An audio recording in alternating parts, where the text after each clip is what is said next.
امام الانبیاء فرمائی حاملین د قرآن با سرداران د جنتی پورز د قیامت اللہ بھائی سرداران کی اے بچو قرآن ډیر په شوق وائے ډیر په شوق دا وړو کې بچي چې قرآن وایي ډیره مزه کوي دا ماشوم د خولې نه چې سړی قرآن اوري ډیر خوند کوي هارون الرشید باچا له یو ورځ یو سړي خپل بچی راوست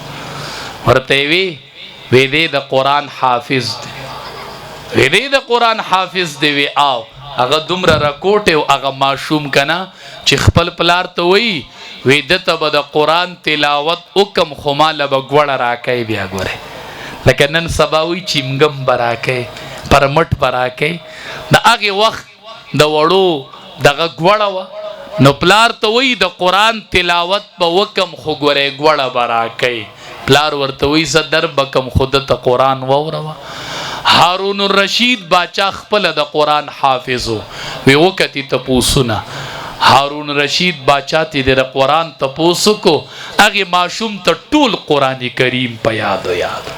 د پلار نه ګوړه غوښتله او قرآن په یاد و یاد اوس پلار وی دی لا ماشوم دی او دی راکوټې دی او نه پلاره دغه راکوټې ډېر خوند کوي نو چې دا راکوټې ماشومي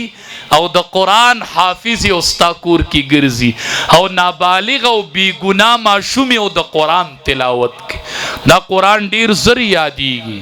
ډېر زر سینو ته راځي ډېر زر اے د دنیا ملکانانو ملکی خدا غدا خطا یې په خطا یې په خطا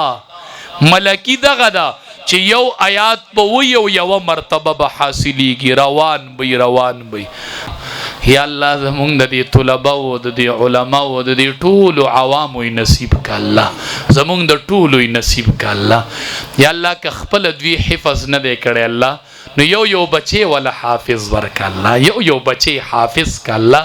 چې دی بل ته نزیریږي دسی محافلو کې دعا غواړي په دسی محافلو کې الله د سړی دعا قبلای او چې بیا دسی محفل راځي الله ورته حافظ قرآن بچی په سټیج ودري دې کې دعاګانې غواړي د دین سوړی چې دسی محافلو ترازي ما شنګله کې تقریر کو چې تقریر مې دی ځای ته ورسو نه یو کس پکې پاسې دا بي سړی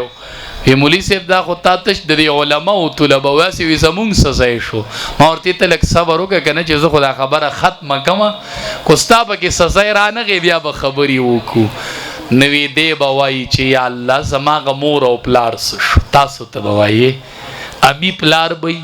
زمیدار پلار بی ټیکدار بی دیاړی مار بی د رستم په بازار کې به گاډی چلی خو الله به بچي د قرآن حافظ کې زوام دا د گاډی چلولو والا نه دی د بچي حافظ دی به په جنت کې د سردارانو په ځای کې اوسېږي دا نن تا ته گاډی مار ښکاري ته څه خبرې